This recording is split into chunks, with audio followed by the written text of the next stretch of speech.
What is going on, TFA fam? We are back again. Kev Steele, Robbie Jeffries, ready to get you guys ready for your wide receiver rankings. We're going 1 through 36, plus a couple other guys outside of our top 36.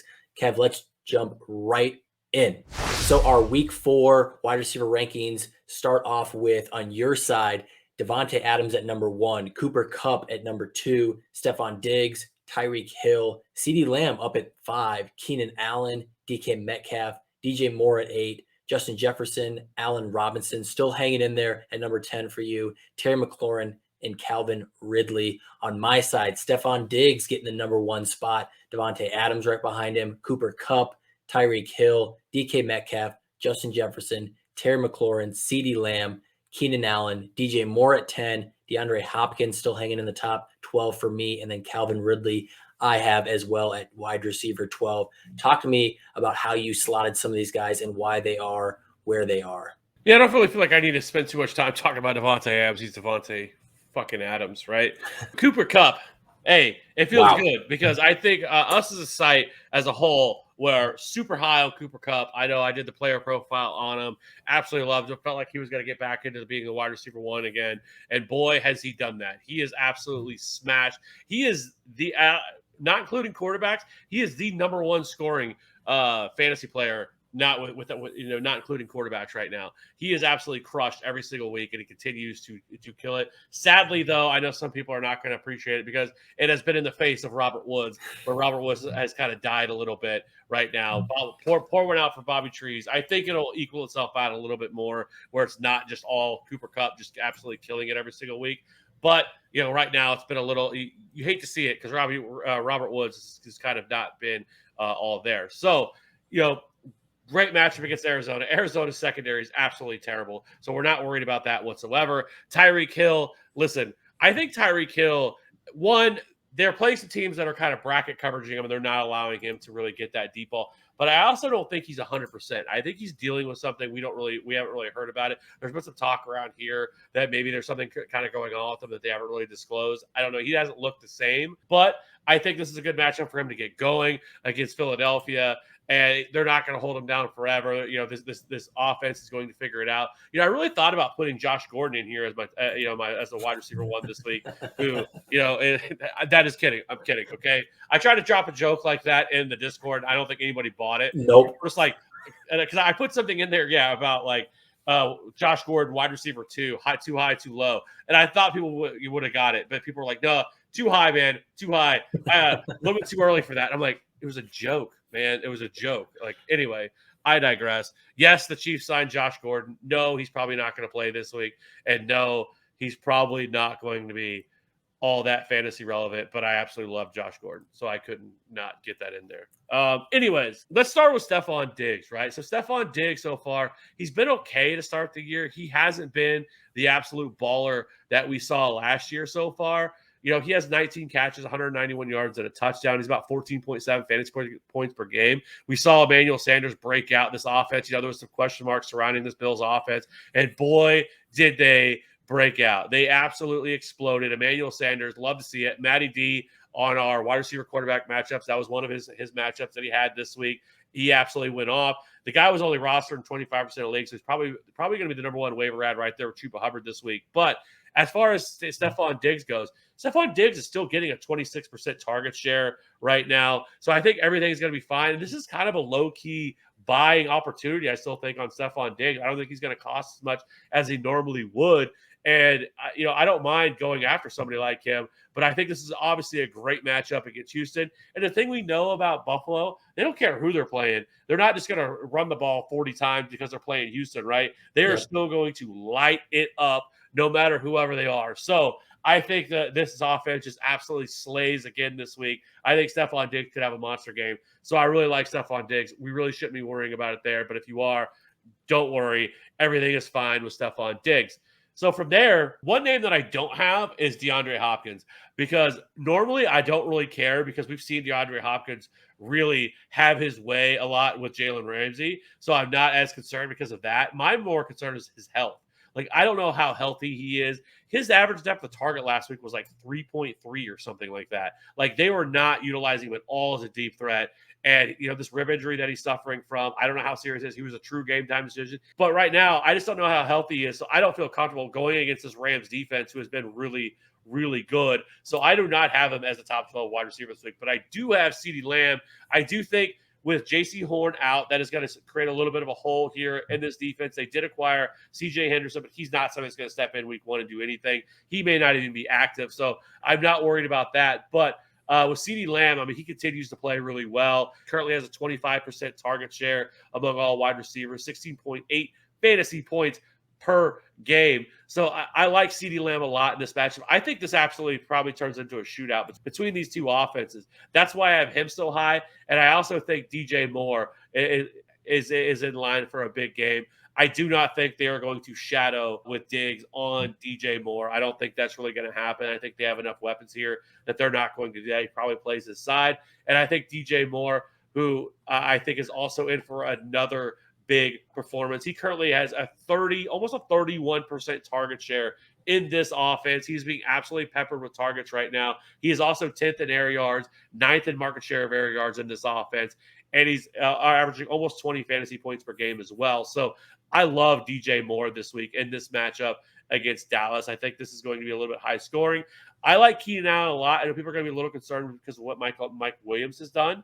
But I'm a little bit more concerned. I'm a little bit lower on Mike Williams this week, mainly because Casey Hayward on the Raiders has been absolutely shut down this year. He has actually been a lockdown corner for the Raiders right now. And I think he is going to be seeing the majority of Casey Hayward and for Mike Williams. So I think that allows Keenan Allen to absolutely eat against this Raiders secondary. He's the only guy they have that I'm really concerned with.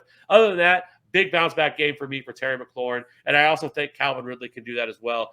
These are two teams with really bad secondaries. Washington, apparently it was a fraud last year. We thought this defense was going to be absolutely elite this year. They have been nothing but that. They have been absolutely horrendous. Their secondary is terrible. They're not getting any pressure. They're not getting any sacks. Chase Young can't get to the quarterback. I don't know what's going on there, but it is all bad in Washington right now. Their defense is an absolute mess. And so I like both of those wide receivers as well. Yeah, I won't add too much to that because you and I are on the same page with a lot of these guys. I have Stephon Diggs as the wide receiver 1. I absolutely love that. Seeing the Buffalo Bills turn around that offense, get back to 2020 Buffalo Bills. I think he is primed to just go off in week number 4. Terry McLaurin, a guy I have all the way up at wide receiver 7. People are kind of nervous about him. But even though he didn't have the results, he still finished with 7 targets. He had 29% of the target share. They just didn't throw a lot that game. And I think Taylor Heineke will have to throw a little bit more in most weeks. I don't know if this offense is as electric where they'll be ahead, especially with the way you just mentioned the defenses have been playing. They're going to have to go back and forth most weeks, and Terry McLaurin is their number 1. Nobody else really there, especially with Curtis Samuel out. So I am locking and loading Terry McLaurin against a very good matchup in the Falcons. And outside of that, yeah, you and I are kind of lockstep with most of these guys. I do not have Allen Robinson in my top 10 or on my top 12 anymore. I'm a little bit worried about the Justin Fields progression, right? Like, I think Justin Fields will get there. It's just week 2 when he came in for a little bit of relief for Andy Dalton, he struggled. Week 3 was absolutely horrendous. I want to throw that one out the window. I do think he gets better, but until then, how many times do they throw the ball? He's obviously a little bit more of a rushing quarterback. I know you'll probably get into it when you get to your ranking of Allen Robinson, but I am a little bit more worried than I was previously with this offense. So I have him outside of my wide receiver 1. But other than that, you and I are pretty lockstep for our wide receiver 1s. Let's go to our wide receiver 2s. Kevin, you have Mike Evans at 13, Deontay Johnson, DeAndre Hopkins, Amari Cooper at 16, Julio, Jamar Chase, Chris Godwin, Adam Thielen, who's been going off with touchdowns galore at number 20, OBJ at 21, Cortland Sutton, Brandon Ayuk making a appearance in your top 24, and then Marvin Jones rounding out at 24. I have Tyler Lockett, Julio, Chris Godwin, Adam Thielen at 16, Amari Cooper, Jamar Chase, Mike Williams at 19, Debo, Allen Robinson at 21, Chase Claypool at 22 for me, Mike Evans, and then Cortland Sutton. Talk to me about your wide receiver 2s. All right, so starting off, let's talk about the Bucs, right? Because one, this game is going to be has been and is going to be the most talked about game of this entire weekend. We get Tom Brady returning back to New England, and I think he is going to come out and want to absolutely bury the Patriots after letting him go and letting him walk and everything else. I like Mike Evans a lot. I think Antonio Brown will probably be back this week after probably should be able to clear COVID protocol. And so he should be back this week as well. They'll have a full complement of weapons. The Patriots still don't have Stephon Gilmore. And so while this defense is good, this pass defense is still really good. I think that Tom Brady knows this defense better than anybody. And so I think he's going to be able to pick this defense apart. So I like Mike Evans, and I also like Chris Godwin quite a bit as well. And so I think both of those are both fine plays. I know it's against New England, but I think they can actually have their way. I have Deontay Johnson in my rankings because I think he will return this week against Green Bay. I'm not all that concerned with Jair Alexander shadowing or anything like that. They have enough weapons there that they're going to have to probably just play their side. So I think and we know he's probably going to see 37 targets again if he's not back out there on the field. And so I like Deontay Johnson, though. I have no faith of a touchdown or anything else. You just have to hope that he gets 10 catches for 80 yards to make his week, because this offense is absolutely terrible right now. But these guys are getting absolutely peppered with targets, so it's allowing them to be able to stay afloat right now while this offense has been so terrible. Like I said, I am a little bit lower on Mike Williams. I am concerned with Casey Hayward. He is a very good corner, and he has been everything built for that. The guy has been absolutely locked down. He's rated, I think, as the number 2 PFF in terms of coverage grade right now. So this is a much more difficult matchup for Mike Williams than I think it will be for Keenan Allen. And then I want to hit on Odell. Odell last week looked pretty good in a matchup where the Browns didn't really have to throw the ball a ton, but he still, he looks like, OBJ. He looked pretty good. 64% of the snaps. He was targeted 9 times, 5 catches, 77 yards, didn't find the end zone. But I think in a matchup here now going up against the Minnesota Vikings, where I'm not worried whatsoever about this secondary, but they're definitely going to have to open up this offense a little bit more. So Odell is 100% in play. And then Brandon Ayuk, it was very, very encouraging to finally see, hey, we got this guy who's really good, and let's start using him again.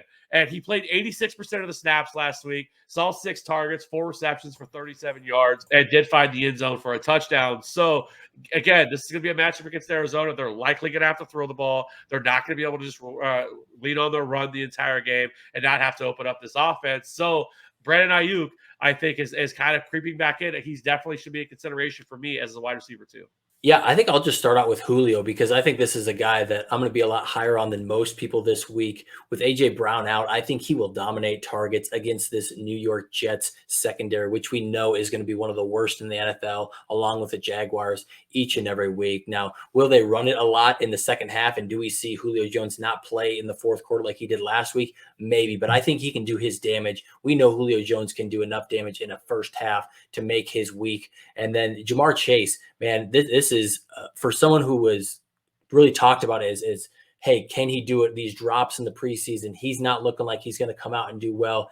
I understand that the Bengals have not been throwing at the pace that at least I thought they would, and probably most people thought they would, 35 plus times a game. I think Joe Burrow's season high so far is like 30 or 31 attempts. They have not been throwing the ball. It's been a Joe Mixon show. Ja'Marr Chase has 4 touchdowns, and he's leading. I think all other rookie wide receivers combined have 3, so he is absolutely dominating. T. Higgins will probably be back this week, but again, Jets, Jaguars, I want to target their secondaries, especially after the Jaguars ship out C.J. Henderson. These are 2 matchups I want to absolutely take advantage of, and Ja'Marr Chase will be a top 24 wide receiver for me. And then kind of going back to your Ayuk, Debo did cede some of that work to Ayuk. We've seen Ayuk work into that more. But, man, it is so hard to sit Debo. He's being involved in the pass game, rushing-wise, because they couldn't trust Trey Sermon all the way. They basically were going use check. They gave a carry to Kittle, and they gave a couple to Debo. I just think against the Seattle secondary, they absolutely can be attacked. So I'm still high on Debo. And this is where Allen Robinson ranks for me at 21 against Detroit. I love the matchup, but, again, I'm just not sure what this offense brings. We saw Matt Nagy kind of backtrack. He was like, hey, Andy Dalton is our starter. Andy Dalton is our starter. When healthy, Andy Dalton is our starter. And he comes up this week and says, hey, Andy Dalton, Justin Fields. Oh, by the way, also Nick Foles. All 3 of these guys are in this competition to start week 4. And so really kind of just backtracks, and it kind of throws a lot of question marks in the air. And if it's Justin Fields, I still think that's best long-term for Allen Robinson. But do they see the volume, that we saw with Andy Dalton, where they're going to throw 30 plus times? That's my big question, why I have Allen Robinson a little bit farther down, even in a plus matchup. A little bit nervous there. And then the Steelers. If Deontay Johnson is back, I'll probably bump down Chase Claypool a little bit more. I'm going to guess Juju is either going to be extremely iffy, if not out. I do like Chase Claypool and the target share he got along with Najee. I get it. He doesn't mesh well with Big Ben with his strength of going down the field. But if he's going to get targeted and his athletic ability to just make plays, he's going to be a great shot for a touchdown. Again, I get the Jair Alexander concern, but I'm going to have him in my top 24. If Deontay Johnson's also out, then I absolutely love him. Outside of that, Mike Evans, I get why you have him so high. I'm a little bit lower because if there's one guy that's going to fade because of Antonio Brown coming back, I don't think it's Chris Godwin. I think Mike Evans and Antonio Brown switch off a little bit more than Chris Godwin. So I have him still as a top 24 guy, but just a little bit farther down for me. Let's jump to our wide receiver threes here. Kevin, you have Mike Williams at 25, Lockett down at 26. I think we'll need to talk about that a little bit. T. Higgins at 27, Robert Woods, Devontae Smith, Deebo Samuel, Chase Claypool, Brandon Cooks at 32, AB, Tyler Boyd, Manny Sanders cracks your top 36, and then Christian Kirk at 36. On my side, I have Robert Woods, OBJ, Brandon Cooks at 27, Marquise Brown, Marvin Jones, Devontae Smith, Tyler Boyd at 31, Kenny Golladay, Michael Pittman, Antonio Brown, Jacoby Myers, and then Corey Davis sliding in his own revenge game going against the Titans at 36. Talk to me about some of these wide receivers you have as wide receiver threes. Well, one, Brandon Cooks worries me. Let me talk about that, because Brandon Cooks worries me because of the fact that this is a very bad matchup for him. He's going to see Tre'Davious White. This Buffalo defense has been, and this might be possibly the best defense that they've seen. I mean, Carolina's in that conversation as well. They just saw last week. But in terms of just lockdown, shutdown corners, I mean, Tre'Davious White, I mean, this could be an absolutely bloodbath for the Houston Texans this week. So I think you play Brandon Cooks, but I don't feel like great about it. From there, I think you have Devonta Smith. And I know Devonta Smith had that really great week one and played really well. But then the last 2 weeks has been bad, really bad. Like 3.6 in week 2 and 5.8 fantasy points over the last 2 games. However, apparently playing the Chiefs offense is really all you need to do, or playing the Chiefs defense, right? Because the Chiefs defense right now, we'll have to see if they have Charvarius Ward, who's their number 2 corner. He was out last week. And so they do have L'Jarius Sneed, but L'Jarius Sneed's not going to shadow anybody. All the numbers are there for Devontae Smith. He's seeing 23% of the targets at this wide receiver core. 7th in air yards market share. He's seeing 45% of the air yards in this offense right now. And like I said, I think there is much better days coming for Devonta Smith. It was a bad matchup against Trayvon Diggs last week against Dallas, where they got absolutely boat raced in that game against the Cowboys. And then before that, they played San Francisco, which is a really low-scoring game. They didn't throw the ball a ton. This week, they're going to have to throw the ball. And this is a matchup that they should be able to move the ball. And the Chiefs defense, we've talked about this already. I'll continue to say it. This defense is absolutely horrendous. And so I think this is a good week to play Devonta Smith. I think you can play with pretty much confidence right now in this matchup against the Chiefs. You always have to score a ton of points, and this defense just isn't very good right now. So I definitely think you should be able to look to play him. And past that, this was kind of tough once I got to some of these other guys, because there's a lot of guys that I feel like that I could throw in here that are wide receiver 3 viable, right? I think, possibly maybe somebody like Robbie Anderson, maybe they do decide to use Trayvon Diggs to really lock up DJ Moore. Well, maybe Robbie Anderson takes a step forward. Terrace Marshall as well, who continues to increase his opportunities each week. DJ Chark, I think, is definitely a play against Cincinnati as that deep threat. Kenny Golladay, like you mentioned, I'm not really all that worried about the New Orleans secondary. We'll have to see what happens with Sterling Shepard. Jacoby Myers, who saw 15 targets last week in a matchup where Tampa Bay's secondary is absolutely horrendous right now. You could definitely throw the ball. They are a complete pass funnel right now. You want to throw the ball on them. You want to avoid the run. The Cowboys kind of gave us the blueprint that you can throw all over them, just avoid the run. And I think that's probably what you see here from this New England offense. I don't mind Jacoby Myers either. But there's just a lot of guys for me. I don't know how you feel about your guys that are going here. But for me, I just feel like there's so many different players that I can kind of put in this range. Yeah, just off the top, I have Robert Woods at 25, and this is a guy I feel like could be the week where we're just like, man, we were too low. We started sleeping on Robert Woods. He is that guy. He let Cooper Cup have his time, but yeah, Robert Woods comes in just outside the top 24 for me. But I absolutely love him in this matchup against Arizona. OBJ, you have him higher than I do. I think he'll be fantastic. This is a Minnesota Vikings defense I'm not afraid of at all. I just know that the Browns can absolutely attack them on the ground as well and have no problem with that. So will he get all of the targets and workload that he needs to be a wide receiver 2 or above? A little bit of questions there. Brandon Cooks, I think you make a fantastic point there where Brandon Cooks has now played to a point where you can't sit him, but I can absolutely see this being kind of like we saw on Thursday night, where Davis Mills only throws for 150-ish yards. The only problem was Brandon Cooks had 97 or whatever he had of those yards. He had a majority of the yards. But now if they have to look elsewhere, they have to look at a Chris Conley, they have to look at Jordan Akins, they have to look at David Johnson out of the backfield and not focus on Brandon Cooks at all. This could be, Brandon Cooks' first dud game, but he's been absolutely fantastic. So I can't quite say that you need to sit him. Marquise Brown comes in at wide receiver 28 for me, and he'd honestly be a wide receiver 2 for me. There's two things that kind of stopped that. One, he dropped 2 touchdown bombs last week, which just stopped his balloon week from happening against the Lions. And then he does face a very tough Denver secondary. This is what you don't want to see is this tough matchup. Will Baltimore, you have to look in other places, outside of Marquise Brown. He's still a start for me, but not as high as I'd like to get him after what he's done the first couple of weeks. And we have to remember now that Rashad Bateman is going to come back. He started practicing. He's going to be off the IR. Now, does he get a full complement of snaps? Do they ease him in? I don't know, but he will be coming back. Marvin Jones, man, this is a guy that I think we're just going to have too low the entire season. He didn't, have the fantastic week, but he saw 97% of the snaps. He has a 24% target share. He went 6 for 62, which you're like, man, that's not a great week. But if that's his worst week, 6 for 62, that's still a strong flex play. And that's where we have him right now with the ability to shoot up. Again, Cincinnati has been playing fantastic, but I still think this is a defense that I'm not like scared of yet. They're kind of in the middle of the road. So I like Marvin Jones. You already touched on Devontae Smith. Not worried about him. It will come. Can it go against the Chiefs defense where they're going to have to throw to keep up? Past that, I think the only other guy I want to talk about is Michael Pittman.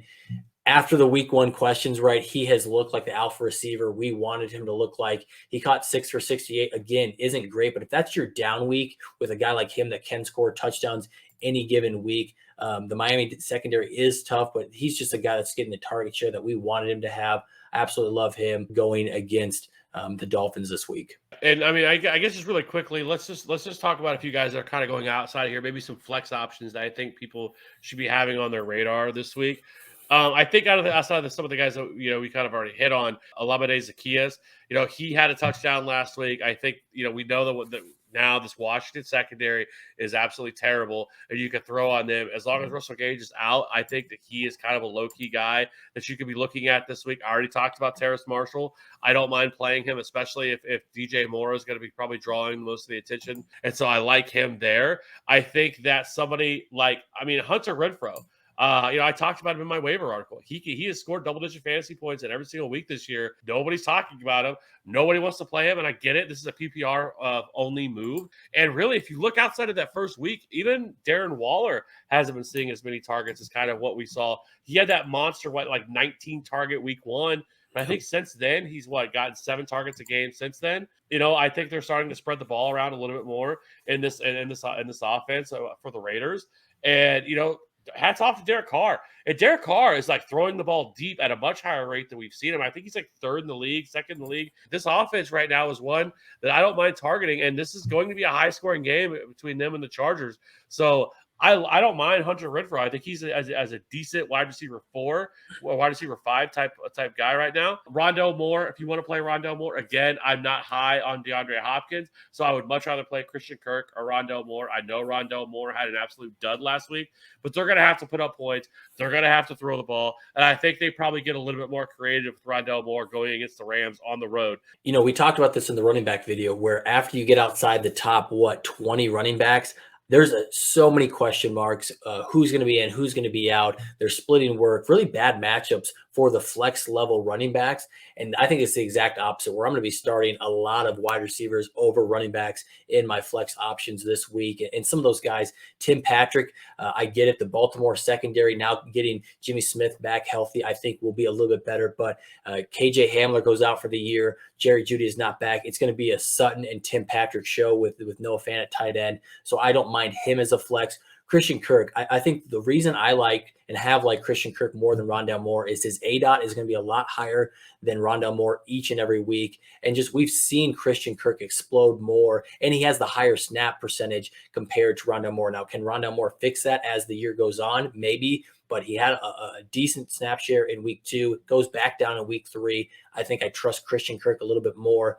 Manny Sanders, I know he had the 2-touchdown week last week. Probably not going to see that again, but he's playing the same amount of snaps as Cole Beasley. So if you like Cole Beasley for his PPR value, you got to like Emmanuel Sanders for his touchdown potential going against the Houston Texans defense. The last guy I want to touch on is your guy, actually, Marquez Callaway. And I think we started to see a little bit of what you wanted to see early in the year, Marquez Callaway getting that deep touchdown ability. He had 5 for 55 and a touchdown or something like that. He goes against the New York Giants. I don't think James Bradbury will shadow him.